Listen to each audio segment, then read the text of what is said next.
నమస్తే రమగారు. నమస్తే జయ. రమగారు, మీరు రకరకాల దేశాల కథలు చెప్తుంటారు. చైనా దేశం కథలని, రష్యా దేశం కథలని. అలాంటిది ఏదైనా ఒకటి చెప్పుకుందామా? హ్మ్. ప్రసిద్ధ చైనా జానపద కథలు ఆ! అందులో నుంచి చెప్దాం ఒకటి. పూర్వం చైనా దేశంలో అంటాక్ అని ఒక కుర్రాడు ఉండేవాడు. ఈ అంటాక్ పరమ నిరుపేద. వాడికి ఏమీ లేదు. అమ్మ నాన్న కూడా లేరు. వాడికి ఒక 14, 15 సంవత్సరాల వయసు వచ్చేసరికి వాళ్ళ వాకిట్లో ఒక పెద్ద దానిమ్మ చెట్టు ఉండేది. ఆ దానిమ్మ పళ్ళే వాడి జీవనాధారం. అంతకుముందు ఎట్టాగొట్టా ఉండేవాడు. బాగా ఇల్లుంది. ఒక వాకిట్లో ఒక దానిమ్మ చెట్టు. ఆ దానిమ్మ చెట్టుని పరమ జాగ్రత్తగా కాపాడి ఆ పళ్ళు అమ్ముకుని దాంతో జీవనం గడిపేవాడు. విరగ్గాసేది అది. చుట్టుపక్కల వాళ్ళు పువ్వు పిందా టైంలో కూడా దాని జోలికి రాకుండా పంచప్రాణాలు దాని మీద పెట్టి కాపాడుకునేవాడు. పువ్వులు లెక్క పెట్టుకునేవాడు, పిందెలు లెక్క పెట్టుకునేవాడు. అంత జాగ్రత్తగా ఉండేవాడు. అయితే వీడికి ఒక 20, 25 ఏళ్ళు ఉంటాయి ఈ టైంకి, ఈ కథ నాటికి. ఒకసారి ఏమైంది, ముందు రోజు చూశాడు పళ్ళు బాగా అంతంతున్నవి. రాత్రికి రాత్రి 7, 8 పళ్ళు ఖాళీ అయిపోయినాయి.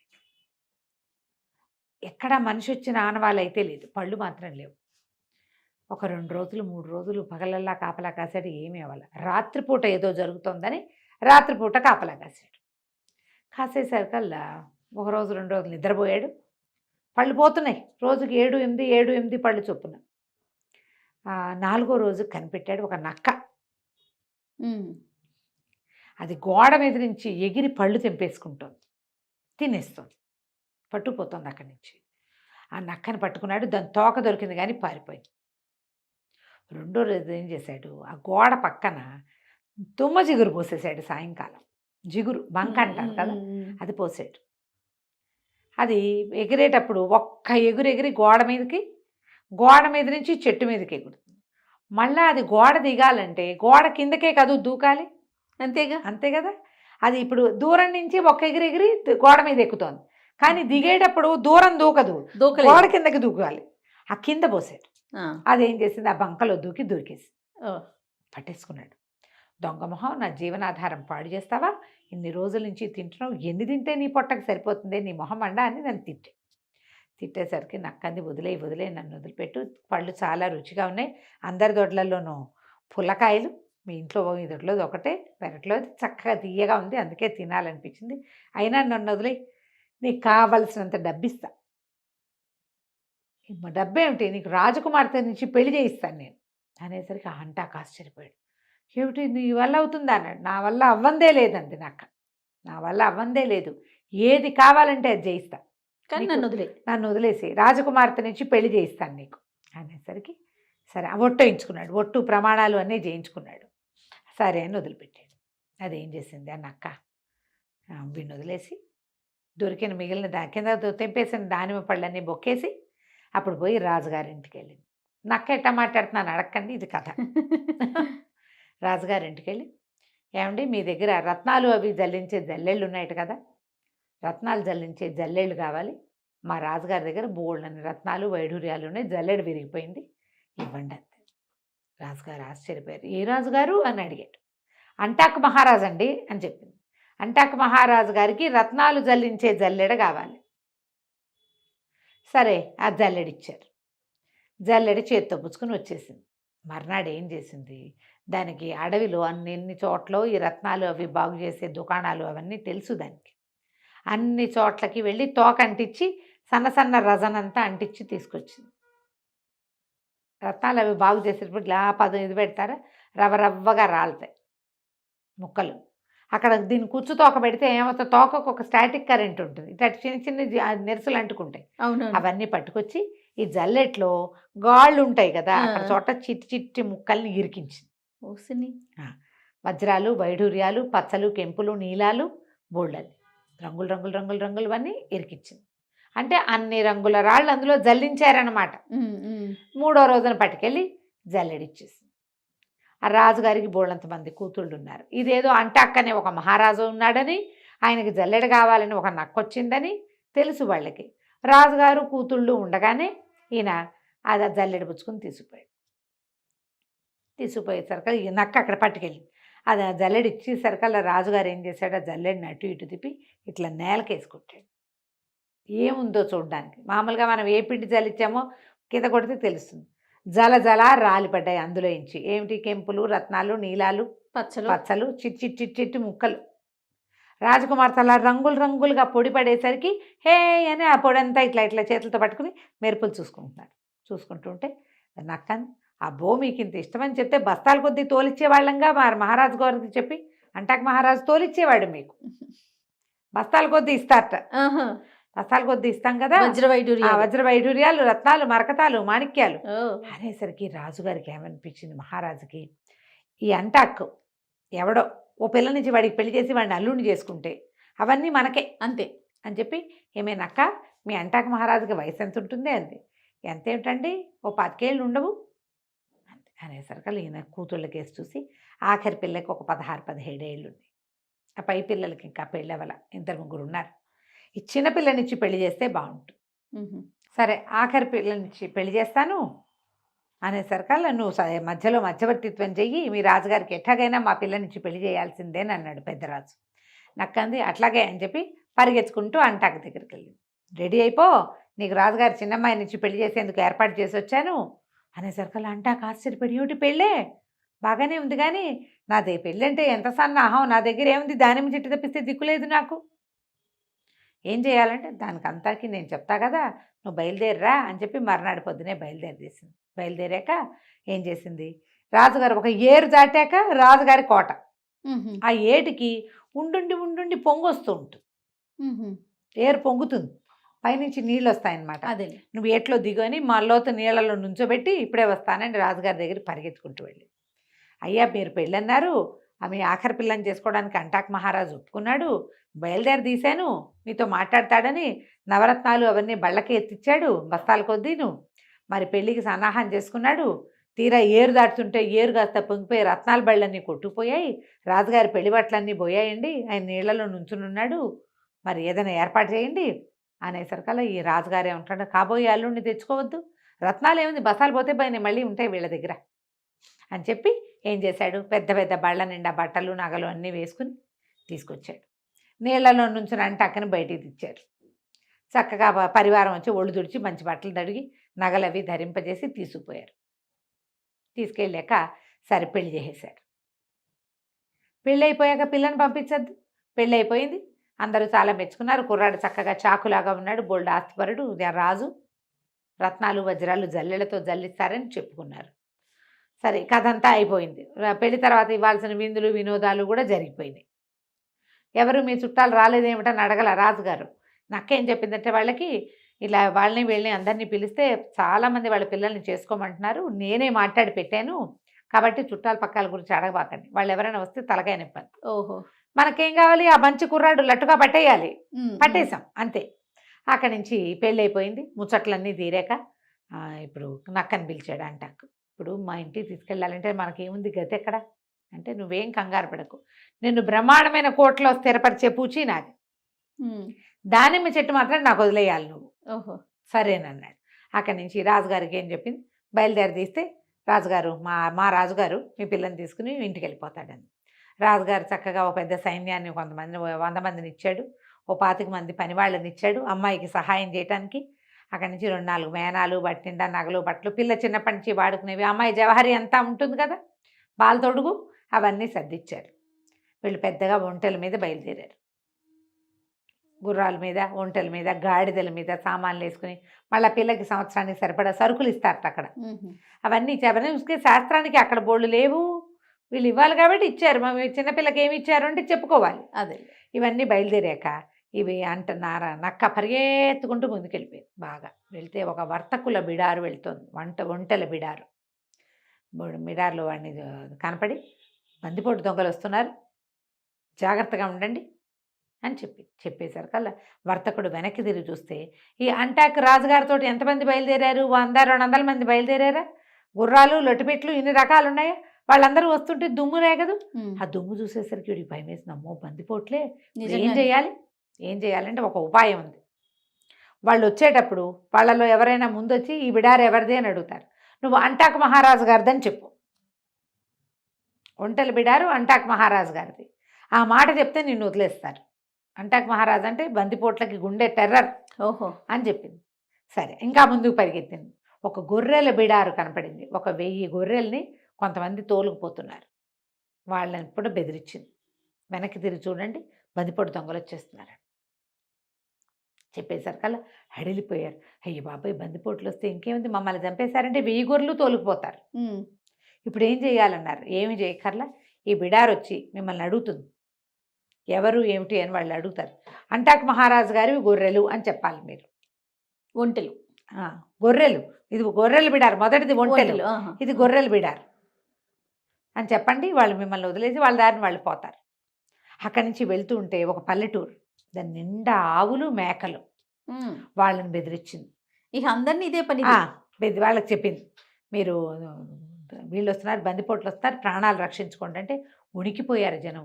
అయ్యో అయ్యో, ఆవులన్నీ చూలు మీద ఉన్నాయి, మేకలన్నీ చూలు మీద ఉన్నాయి, అందరూ పసిపిల్లలు, మేము ఉన్నది 30 మందివే, 30 కుటుంబాలు, ఎటా కాపాడుకోవాలి, గొడ్లు వదిలేస్తే ఇంకా మాకేమీ లేదు, మాకు ఇదే ఉందంటే మీరేం భయపడద్దు, వచ్చిన వాళ్ళకి ఇది అంటాక్ మహారాజుదని చెప్పండి. ఈ గ్రామం అంటాక్ మహారాజుకు సంబంధించింది. మీరల్లా ఏం చేయాలి, ఈ గొడ్లను రేపొద్దున మిమ్మల్ని రక్షించినందుకు అంటాక్ మహారాజుకి పాలు పెరుగు నెయ్యి ఇద్దరు కానీ, అంతే, అంతకంటే ఏం లేదు. సరేనని అన్నారు వాళ్ళు కూడా. అక్కడి నుంచి ముందుకెళ్తే ఇవన్నీ దాటి వెళ్ళాక ఒక పురాతనమైన కోట ఒకటి ఉంది. ఆ పురాతన కోటలో ఒక రాక్షసుడు ఉన్నాడు. అన్ని సమస్తమైన సదుపాయాలు ఉంటాయి. వాడు తన కోటకి దగ్గరలోకి సంచరించే మనుషుల్ని విరుచుకు తింటాడు, జంతువులు తింటాడు, మనుషుల తోలు సాధారణంగా రాడు. ఆ కోట దగ్గరికి ఎవరైనా వెళ్తే దొరికేస్తారు. ఈ నక్క పోయి వాడి దగ్గరికి వెళ్ళిపోయి ఏం చెప్పింది, పెద్దరాజు గారు 4 మంత్రవాదులను పిలిచాడు. వాళ్ళు బందిపోటు దొంగలతో కలిసి వస్తున్నారు, మధ్యదారంతా ఖాళీ చేసుకొచ్చేస్తారు, నీ దగ్గరికి వస్తారు, నిన్ను భూసైనం చేయించడానికే వస్తున్నారు వాళ్ళు అనేసరికి రాక్షసుడు తెల్లబోయాడు. అమ్మో, మంత్రవాదులే, చచ్చే భయం నాకు. మనుషులనైతే విరుచుకు తినేస్తాయి, ఎంతమంది వచ్చినా పర్వాలేదు, మంత్రవాదులంటే నాకు చాలా భయం. ఇప్పుడు ఏం చెయ్యాలి అన్నాడు. నేను నీకు సలహా చెప్తా, గాడిపోయి ఉంది కదా, పొయ్యిలో పడుకోను, కట్టెలు పరిచేస్తా, నువ్వు కనపడవు, వాళ్ళు వచ్చి చూస్తారు, ఇక్కడ నువ్వు లేవని వెళ్ళిపోతారు. నువ్వు కనపడితే నిన్ను భూసైనం చేయిస్తారు, భూస్థాపితం చేస్తారు. నువ్వు కనిపించకపోతే ఇంకేం చేస్తారు, ఏమీ చేయరు, నీ కోట సేఫ్గా ఉంటుంది. వాళ్ళు వచ్చి కోటలో పట్టుకుపోయేది ఉంటుంది. మంత్రవాదులకి ఇవన్నీ ఎందుకు, వాళ్ళు గాల్లోంచే పుట్టించుకుంటారు అన్నీ కూడా. బందిపోట్లు వాకిట్లో నుంచుంటారు, వాళ్ళకి సహాయం వచ్చేవాళ్ళు. 4 మంత్రవాదులు లోపలికి వస్తారు, నువ్వు కనపడవు అని చెప్తే రాక్షసుడు ఏం చేశాడు, సరేనని గాడిపోయి, పెద్ద గాడిపోయి ఉంది వాడికి, ఒక దున్నపోతం తెస్తే దున్నపోత మొత్తాన్ని వండుకుని తింటాడు వాడికి అది అలవాటు. ఓహో. పచ్చి తినే అలవాట్లేదు వాడికి. వాడు రోజు వారడి వంటకి చాలా పెద్ద గాడిపోయి, పెద్ద పెద్ద మూకుళ్ళు ఉన్నాయి. ఈ రాక్షసుడు పోయి అంత పెద్ద గాడిపోయిలోనూ పడుకున్నాడు. పడుకుంటే ఇదేం చేసింది, గాడిపోయి పైదాకా కట్టెలు పేర్చేసింది. వాడు లోపల పడుకున్నాడు. ఇదేం చేసింది, చల్లగా గాడిపోయి అంటించేసి దాని కింద పడుకున్నవాడు ఎట్లా లేచి వస్తాడు, అదే కదా, మొత్తం అంటుకుపోయి వాడు కాస్త అయిపోయాడు అర్పణం. కోట ఖాళీగా ఉంది.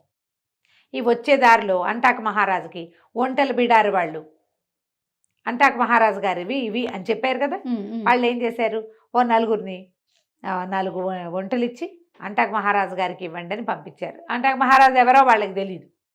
ఈ బిడారుతో పోయి ఒక మన బందిపోట్ల బిడారు అని చెప్పారు కదా, దాని వెనకాల పడి 4 ఒంటెలు వచ్చినాయి. గొర్రెలు వాళ్ళు ఓ 100 గొర్రెలు పంపించారు.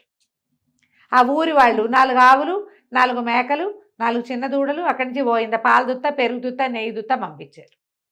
ఒక సామ్రాజ్యమే వచ్చేసింది. ఇక కోట దగ్గరికి వాళ్ళు వచ్చేసరికి అలా వెనకాల ఈ సామాన్లన్నీ మోసుకుంటూ జనాలు వచ్చేసారు. కోటలోకి వస్తే ఏముంది, కోటలో ఎవ్వరూ లేరు, సమస్తమైన ఉపాయాలు ఉన్నాయి లోపల, ఇల్లు వాకిలి ఏర్పడిపోయింది. ఆ కోటకి రాజు అయిపోయాడు. ఈ లోపలికి వచ్చిన గొర్రెలు ఒంట్లు అన్నీ అక్కడ ఉండిపోయినాయి. ఈ రాజుగారు పంపించిన 100 మంది వాటిని చూసుకున్నారు. క్రమంగా ఈ మిగిలిన ఆ ప్రాంతంలో తిరిగే బిడారులన్నిటికీ సహాయకుడుగా అయిపోయాడు అంటాక్. దానిమ్మ చెట్టు మాత్రం నక్కకి దొరికింది. తర్వాత ఆ నక్క ఎప్పుడూ వీళ్ళతోటే ఉండేదట. అయితే ఇప్పుడు ఇన్ని రకాలు ఇప్పించావు, నేను నీకేం సహాయం చేయను, నువ్వు నాకేం చేస్తావు అని అడిగిందిట నక్క. నిన్ను రాజుని చేశా, రాజుగారి కూతురిచ్చి పెళ్లి చేశా, నీకు ఒంటెలు బిడారు, గొర్రెలు బిడారు, పల్లెటూళ్ళ నుంచి సామాన్లు అందే ఏర్పాటు చేశాను. వాళ్ళందరికీ నువ్వు రాజైపోయి వాళ్ళని నువ్వే రక్షించావని వాళ్ళు నమ్ముతున్నారు. ఇన్ని చేశాను, నాకు నువ్వేం చేస్తావు అని అడిగింది నక్క. అడిగితే నెత్తి మీద పెట్టుకోను అన్నట్టు. ఆ నక్క కొంతకాలానికి చనిపోతే ఆ నక్క తోలుతోటి కిరీటం చేయించుకున్నట్ట అంట అక్క. అక్కడ ఆ ప్రాంతంలో ఇప్పటికీ కూడా ఎవరినైనా గౌరవించాలి అంటే నక్క చర్మంతో చేసినటువంటి పైభాగంతో చేసినటువంటి కిరీటం పెడతారు. మనం కొన్ని సినిమాల్లో చూస్తే ఏదో తోలుతో చేసింది పెట్టుకున్నట్టు కనపడుతుంది, అది నక్క తోలు. ఒక వంశానికి నక్క అట్లా సహాయం చేసింది. ఆ నక్క తోలుతో చేసినటువంటి దాన్ని తన నెత్తి మీద తొడుగు శిరస్త్రాణంగా ధరించేవాడు. తమాషాగా అనిపించినా దీని వెనకాల చరిత్ర ఉంది. కథ కంచికి మనం ఇంటికి. చాలా బాగుంది రమ్మగారు. నమస్తే. నమస్తే. నమస్తే రమ్మగారు. నమస్తే జయ. రమ్మగారు, మీరు పిసి సర్కారు మెజిషియన్ స్టోరీస్ చెప్తా ఉన్నారు కదా, ఒక చెప్పుకుందాం. భలే ఉంటాయి. కథ అంతా ఉంటుంది. ఒక చిన్న మ్యాజిక్ ట్రిక్ అనమాట. సుందర్బనాలు అని ఒక రాజ్యం ఉండేదట. ఆ రాజుగారికి ఒక కుమారుడు ఉండేవాడు, శీలకుమారుడు అతని పేరు. రాజుగారు మంచి కంట్రోల్లో ఉంచేవాడు అబ్బాయిని. అయితే వివాహానికి ముందు తీర్థయాత్రలు అవి అంటే ఊళ్ళు తిరగటము ఒక పద్ధతిగా ఉండేది అక్కడ. పిల్లలు చదువు అయిపోయాక రాకుమారిని బయటికి పంపించేవారు. ఈ శీలకుమారుడు కూడా అట్లాగే తను చుట్టూ అన్ని రాజ్యాలు చూసి ప్రపంచాన్ని తెలుసుకోవటం. తర్వాత వివాహం చేసేవాళ్ళు. ఆ తర్వాత ఏం చేసేవాళ్ళు, రాజ్యాధికారం. ముందు యువరాజు పట్టాభిషేకం చేసి రాజ్యాధికారం మెల్లిగా రావాలంటే ఈ లోపల అంతఃపురాల్లో ఉండటము, తర్వాత గురువు దగ్గర ఉండటము, ప్రపంచాన్ని చూసేది అవకాశం లేదు కదా. అవును కదా. అందుకని ఒక పర్యటన అలా తిరుగుతూ ఉండటం. అందుకని చెప్పి శీలకుమారిని పంపించారు. ఇతను ఈ సుందరబనాల నుంచి బయటికి వెళ్ళి తమకి కొంత దూరంలో ఉన్న ఒక కోసల రాజ్యానికి వెళ్ళాడు. రాజ్యం భలే అందమైందట. కోసల దేశానికి ఒక పెద్ద నగరం, అదేదో చెప్తారు దాని పేరు, జైపూర్ లాంటిది ఏదో, జైపురం. ఆ నగరమే దాని రాజధాని. జైపురం చాలా బాగుంటుందని అందరూ చెప్పగా విని ఈ శీలకుమారుడు ఆ జైపురానికి వెళ్తే సరే చాలా బాగుంది. ఆ వెళ్తూ ఉంటే ఒక పెద్ద పెద్ద తోటలు కనపడ్డాయి అతనికి. బయట నుంచి చూస్తేనే చాలా ఆకర్షణీయంగా ఉంది. అందులోకి వెళ్ళబోయాడు. లోపలికి వెళ్ళబోతే తోటమాలి వాళ్ళు అడ్డుకున్నారు. వాకిట్లో ఉన్న వాళ్ళు, సెక్యూరిటీ వాళ్ళు ఉంటారు కదా, ఇది అందరూ వెళ్ళేది కాదండి, మీరు ఎక్కడో బయట ఊళ్ళ నుంచి వచ్చినట్టారు, ఈ ఊరు వాళ్ళు ఎవరు ఇందులోకి వెళ్ళరు, ఇది రాజకుమార్తె శాలిని యొక్క సొంత ఉద్యానవనం, ఆమె తిరుగుతుంది. ఇది ఇప్పుడు మీకు ఇక్కడ కనపడుతుంది కానీ కోటకి అంతఃపురానికి అనుసంధానంగా ఉన్నది ఇది. అంతఃపురం నుంచి రాణి అమ్మ యువరాణి బయటికి రోడ్ల మీదకి రాకుండా ఒక మార్గం గుండా ఇందులోకి వచ్చేస్తుంది. ఓకే. ఇప్పుడు అంతఃపురానికి అనుసంధానంగా ఉన్నట్టు అనమాట ఇది. ఇందులోకి బయట వాళ్ళు వెళ్ళకూడదు, మగవాళ్ళు స్ట్రిక్ట్లీ నో అండి, కుదరదని పంపారు. కానీ ఇతనికి ఆ లోపల నుంచి వస్తున్న పువ్వుల గాలి, పళ్ళ వాసనలు, ఆ బయట ఉన్న క్యానోపీ లాగా కనపడుతుంది అనమాట, అదంతా ఇట్లా దీనిలాగా కనిపిస్తుంది. చాలా ఆకర్షణీయంగా ఉంది, చల్లగా ఉంది. అక్కడ నుంచుంటే వెళ్ళాలనిపించింది. ఏం చేశాడు, సరే రెండో పక్క అక్కడి నుంచి వదిలి సరేనని వచ్చేసాడు. కాదు కూడదు అంటే వాళ్ళకే తెలిసిపోతుంది వీడు వేరే మార్గం ట్రెస్ పాసింగ్ చేస్తాడని, అవునులే, సరిహద్దులు దాటేస్తాడని అనుమానం వస్తుంది. అక్కడ సరేనని వచ్చేసాడు. ఇంకో రోడ్డు వైపుకి వెళ్ళాడు. వెళ్ళేసరికల్లా అక్కడ కూడా ఇదే తోట కనపడుతుంది అతనికి. అది ఇక్కడి నుంచి అక్కడ దాకా ఉంది. ఓహో. సరే ఎవరు లేరని చూసి ఇతను ఏం చేశాడు, గుర్రాన్ని కొంచెం అవతలగా కట్టేసి మాటుగా చాటుగా కట్టేసి చల్లగా ఆ గోడ దూకి లోపలికి వెళ్ళాడు. వెళ్తే ఎంత బాగుందో. మన ఊళ్ళలో లేవు ఇలాంటివి అనిపించింది. వాళ్ళ ఊళ్ళో ఏంటి, రాజకుమార్తెలు లేరు, వాళ్ళకి అబ్బాయిలు ఉన్నారు, అబ్బాయే ఉన్నది. అబ్బాయి కోసం అతను వేటకు అడవికి వెళ్తాడు. అతనికి తోట అవి ఎందుకు, ఏవో మామూలుగా తోటలు పెంచారు. ఈ ప్రత్యేకంగా రాజకుమార్తె కోసం అక్కడక్కడ లతానీ కుంజాలు, చక్కగా పొదరిళ్ళు, దేనికి దానికి బెడ్స్గా వేసిన గులాబీలు, మల్లెలు, ఇలా రకరకాల చెట్లు, ఇన్ని పువ్వులు ఉండేసరికల్లా ఎన్నో తుమ్మెదలు, తర్వాత సీతాకోక చిలకలు, పిచుకలు ఎన్ని ఉన్నాయో. సంతోషం పట్టలేకపోయాడు అతను. అంత గ్రీనరీ, ఆ కలర్ఫుల్గా ఉన్న దాన్ని చూసేసరికల్లా ఒక ఆత్మానందానికి లోనయ్యి అంతా తిరిగి దొరికిన పళ్ళేవో 4 కోసుకుని తిని తర్వాత ఏం చేశాడు, పక్కన ఒక చిన్న పొదరిల్లు లాగా ఉంటే దాని మీద ఒక బెంచ్ ఉంది. దాని పక్కన ఆ బెంచ్ మీద కూర్చుంటే హాయిగా ఉంది. కూర్చుని అతని దగ్గర పిల్లని గ్రోబ్ ఉంది, అతనికి ఫ్లూట్ వాయించే అలవాటు. ఈ బోర్డును దోపుకున్నాడు. నడువు కట్టుకునే దట్టీలో, ఆ దట్టీలో నుంచి ఫ్లూట్ తీసి వాయించడం మొదలుపెట్టాడు. కాసేపు అయ్యేసరికల్లా ఏమైంది, ఫ్లూట్ వాయిస్తూ హాయిగా సంతోషంగా ఉన్నాడు. చల్లగా మధురమైన వాసనలు వచ్చే ఆ గాలి పీలుస్తూ అట్లా మైమరిచిపోయి ఉన్నాడు. ఎక్కడి నుంచి వచ్చిందో ఒక నాగుపాము అతన్ని కాటేసింది. అయ్యో! కెవ్వమన్నాడు, గిలగిలా తన్నుకున్నాడు, పడిపోయాడు కింద. మొహం నీలంగా అయిపోయింది. ఎప్పుడైతే ఇతను ఫ్లూట్ మొదలు పెట్టాడో దీనికి ఆ తోటకి అంతఃపురం నుంచి ఇవతలకు వచ్చాక ఇక్కడ కూడా ఒక చిన్న సౌధం లాంటిది ఉంది. రాకుమార్తె ఒక 2 చెలికత్తెలతోటి అక్కడ వచ్చి ఉంది. ఫ్లూట్ వినిపించేసరికల్లా ఆ అమ్మాయి ఎవరా అని, ఎవరు వచ్చారు తోటలోకి, ఫ్లూట్ ఎట్లా వినపడుతుంది, ఎవరు ఏమిటని ఒక దీని దగ్గర గవాక్షం దగ్గర ఒక కిటికీ దగ్గరకు వచ్చి నిలబడి చూస్తోంది. దగ్గరలోనే ఉంది దానికి. ఆ అబ్బాయి గమనించుకోవాలి. చూసేసరికల్లా ఎవరో కుర్రాడి వయసున్న అతని కేసే చూస్తుంది. ఉన్నట్టుండి పాము కాటేయటం, అతను కేక పెట్టడం, ఆ అమ్మాయి పరిగెత్తుకుంటూ వచ్చి చెలికత్తెల సహాయంతో ఇతను చూసేసరికల్లా కనపడింది. ఈ చెలికత్తెల్లో ఒక చెలికత్తె తల్లి విషవైద్యం తెలిసిన తల్లి. ఆ పిల్లకు కూడా కొంత తెలుసు. ఈ అమ్మాయి ఏమందంటే, ఇది పలానా పామమ్మ, దీనికి వేరు పెట్టి వైద్యం చేస్తే ప్రమాదం తప్పుతుందంటే సాయం పట్టండి అని ముగ్గురు కలిసి అతన్ని లోపల గదుల్లోకి తీసుకొచ్చారు. తీసుకొచ్చి రాకుమార్తె అతను ఇక్కడ ఇందులో ట్రెస్ పాసింగ్ చేసి లోపలికి వచ్చాడంటే అతనికి శిక్ష పడుతుంది. అంతేగా. అతనేమి తనని చూడడానికి రాలా, ఈ తోట సౌందర్యం కోసం వచ్చాడు. ఆ సంగీతం బాగుంది, రాకుమారుడు చక్కగా ఉన్నాడు. ఎవ్వరికీ చెప్పకుండా 5-6 రోజుల పాటు అతన్ని అక్కడే దాచిపెట్టి వైద్యం చేయించి అతను కోలుకునేదాకా కాపాడింది. ఓకే. కాపాడి పంపించేద్దాం అనుకుంది. కాస్త కోలుకునేసరికల్లా తన ఫ్లూట్ వాయించడము, కబుర్లు, మాటల్లో మెల్లిగా మనసు ఇచ్చిపుచ్చుకున్నారు వీళ్ళు. కోలుకున్న తర్వాత ఇతను, నేను బయలుదేరి చాలా కాలం అయింది, ఇంటికి వెళ్ళిపోతాను అని చెప్పి, నాకు కూడా వివాహ ప్రయత్నాలు చేస్తున్నారు అని తెలుసుకున్నాడు. ఆ అమ్మాయికి నాకు కూడా వివాహ ప్రయత్నం చేస్తున్నారు, ఎట్లాగో ఉత్తరాలు రాస్తారు, మీ దగ్గర నుంచి ఫోటోలు వస్తాయి, నేను నిన్నే సెలెక్ట్ చేసుకుంటా, మన ఇద్దరం పెళ్లి చేసుకుందామని ఆ అమ్మాయికి మాట ఇచ్చి ఇంటికి వచ్చేసాడు. ఇంటికి వచ్చి కొద్ది రోజులు గడిచినాక ఇతను ఈ శాలిని చేసుకుంటా అని చెప్పి గనక చెప్పాడో నాన్నకి, నాన్న తిరగబడిపోతాడు. వాళ్ళ నాన్న ఈ పిల్లాడిని, కుర్రవాడిని అతనే ఉద్దేశం చెప్పేలాగా కానీ, అతని అభిప్రాయానికి విలువిచ్చేలాగా కానీ, చాయిస్ అతనికే వదిలేయటం కానీ చేయడు ఆయన. ఓహో. చాలా గట్టివాడు తండ్రి. అతను ఆ పద్ధతిలో లేడు ఆయన. ఇప్పుడు ఏం చేయాలని ఆలోచిస్తుంటే రకరకాల పెళ్లి సంబంధాలు వచ్చినాయి. శాలిని ఫోటో కూడా ఉంది అందులో. ఓకే. ఆ చిత్తరువు కూడా ఉంది.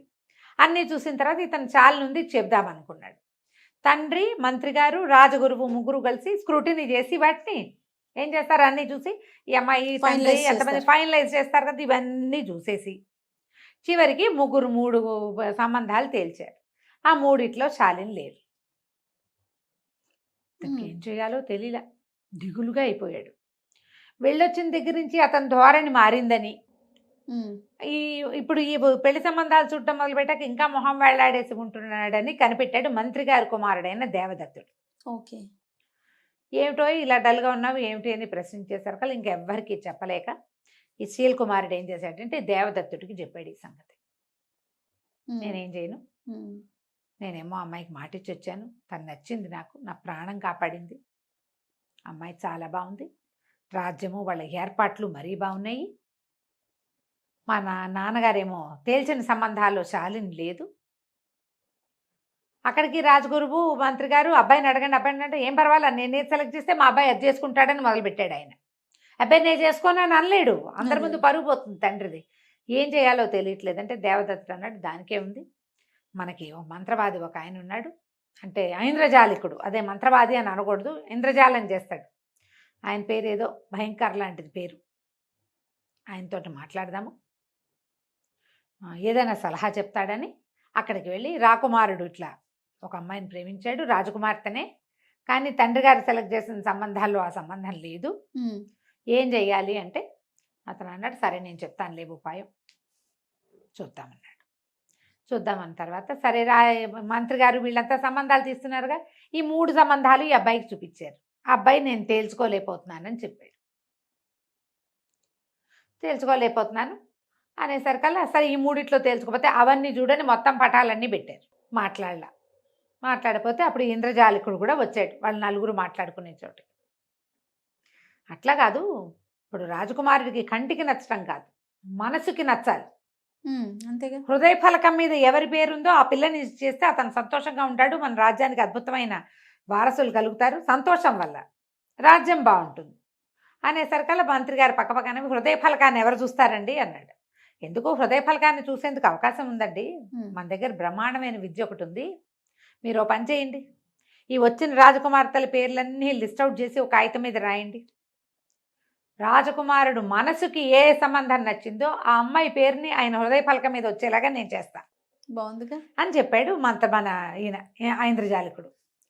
కొంచెం బాగా ఆలోచించారు. ఈయన చెప్తున్నాడు కదా, ఆయన కొంచెం గట్టిగా పేరెన్నిక కన్నవాడు, ఏదైనా తమాషా మ్యాజిక్లు బాగా చేయగలిగేవాడు, ఒక్కోసారి పెద్ద పెద్ద విషయాల్లో కూడా ఆయన సలహా పాటించారు వీళ్ళు.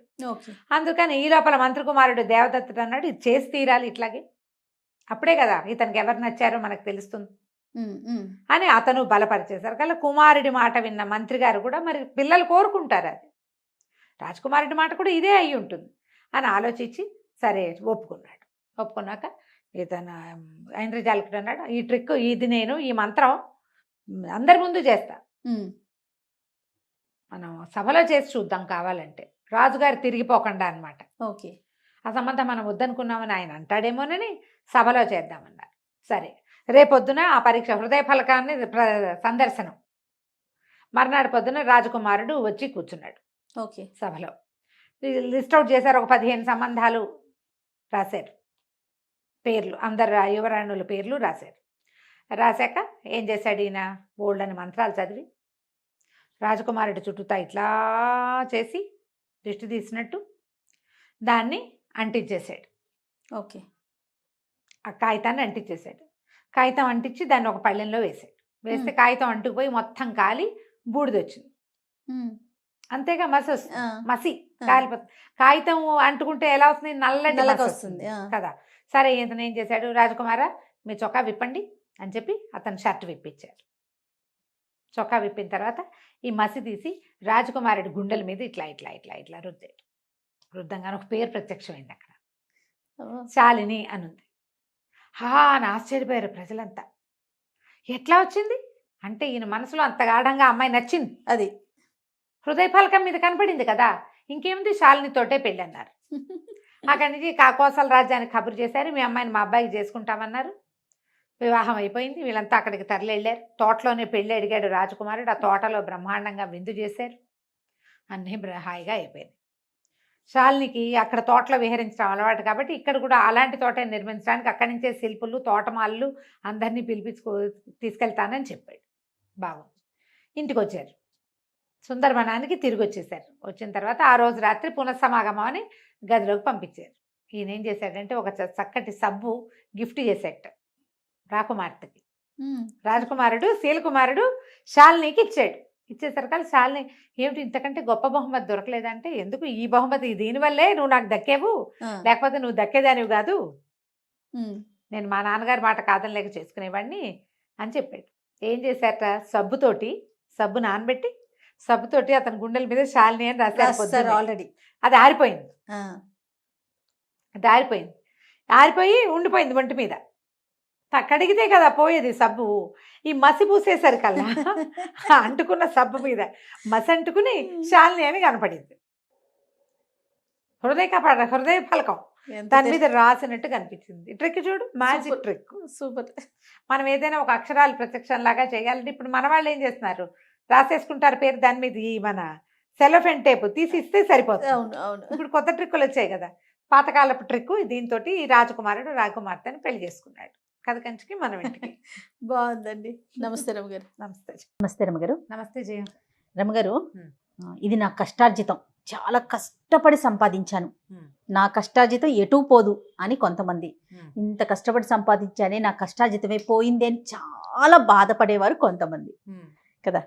అసలు కష్టార్జితం అంటే శ్రమపడి సాధించింది, దాని విలువ చాలా గొప్పది. అమ్మో, అది ఇప్పుడు మనకి ఎక్కడి నుంచైనా వచ్చిన డబ్బు పోయిందనుకో ఏదో ఏడుపేడ్చి చూరుకుంటాం. అదే మనం కష్టపడి చెమటోడ్చి సంపాదిస్తాను చూడు, మన రక్తం చెమటగా మార్చి సంపాదించింది, అది పోతే ఎవరికైనా ఇవ్వడానికి పైసా అయినా కూడా వదిలిపెట్టలేకపోతాం. మంచి మంచి కథలు ఉన్నాయి జయ దాని మీద, కష్టార్జితాల మీద. భలే చక్కటి కథ ఉంది, చందమామ కథ ఒకటి చెప్దాం.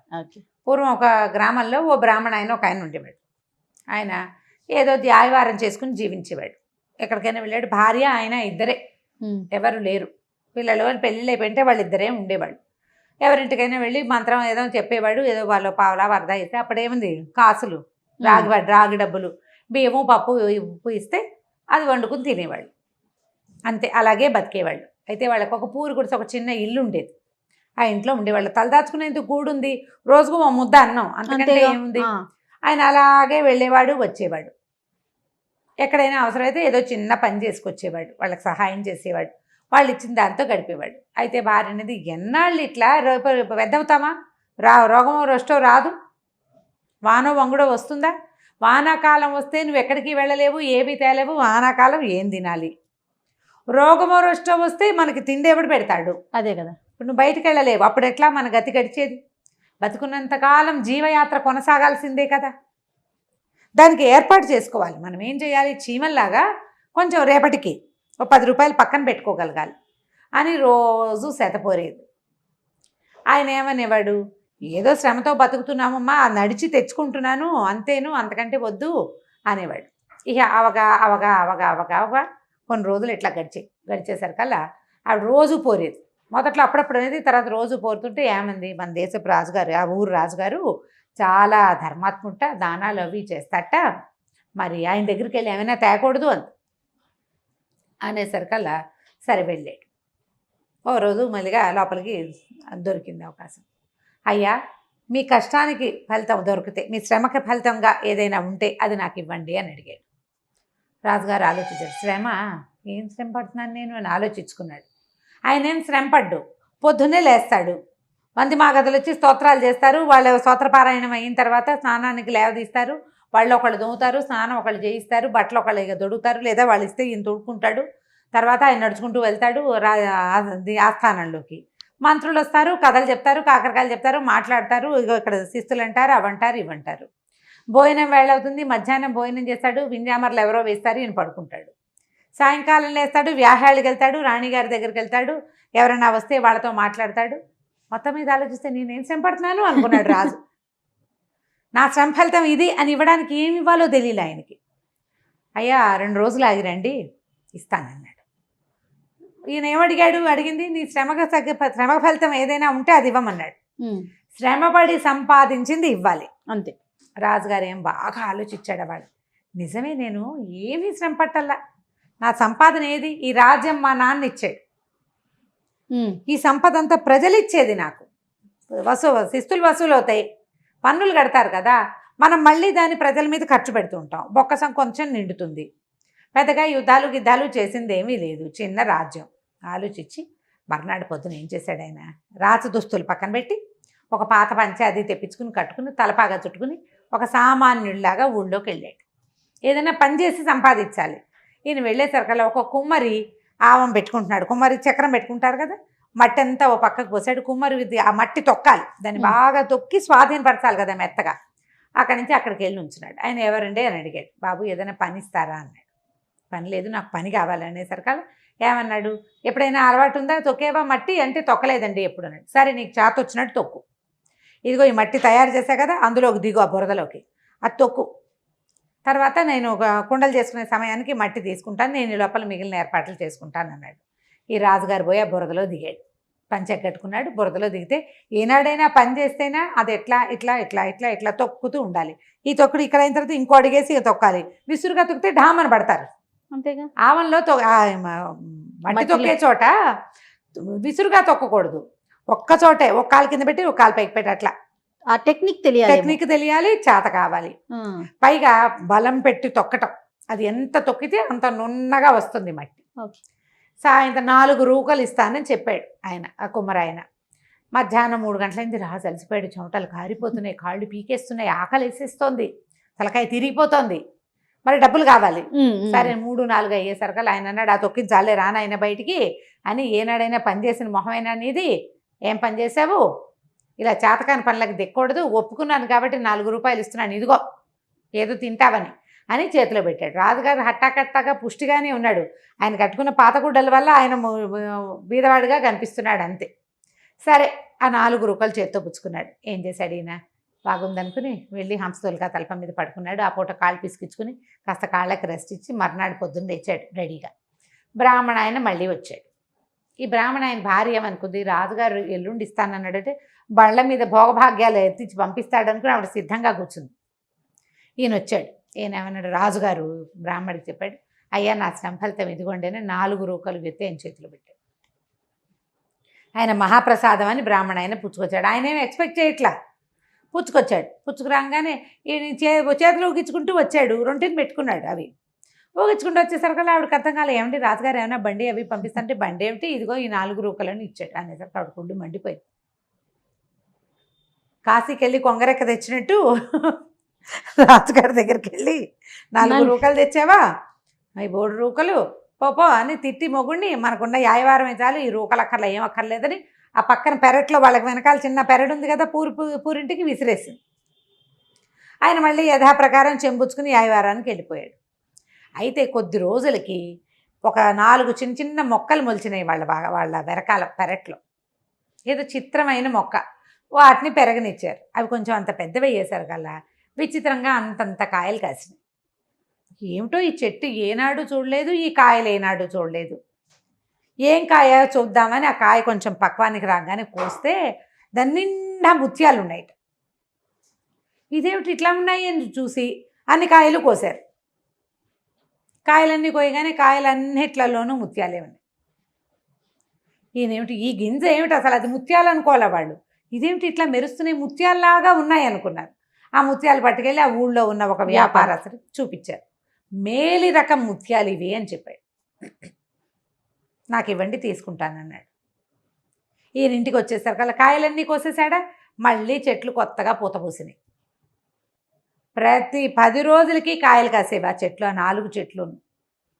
కాయలు వలిస్తే ముత్యాలు వస్తాయి. బా, ఈ ముత్యాలు పట్టుకెళ్ళి అక్కడ అమ్ముకుని మెల్లిగా వీళ్ళు ధనవంతులు అయ్యారు. అయితే ఇట్లా కొంచెం రోజులు గడిచేసరికి ఎవరింట్లోనో ఒక చెట్టుకి ముత్యాలు కాస్తున్నాయని తెలుసుకుని రాజుగారు మంత్రి గారు వాటిని చూడబోయారు. ఏమిటి ఆ వింత అని. ఇప్పుడు బ్రాహ్మడు ఆయన భూమిలో దొరికినాయి అనుకో, వాళ్ళ ఇంట్లో దొరికితే రాజుగారి పరం అవుతుంది. వాళ్ళ చెట్టుకు కాసింది రాజుగారి పరం అవ్వదు కదా, వాళ్ళ పరమే అవుతుంది. అప్పుడు రాజుగారు మంత్రి గారు ఇద్దరు వచ్చారు.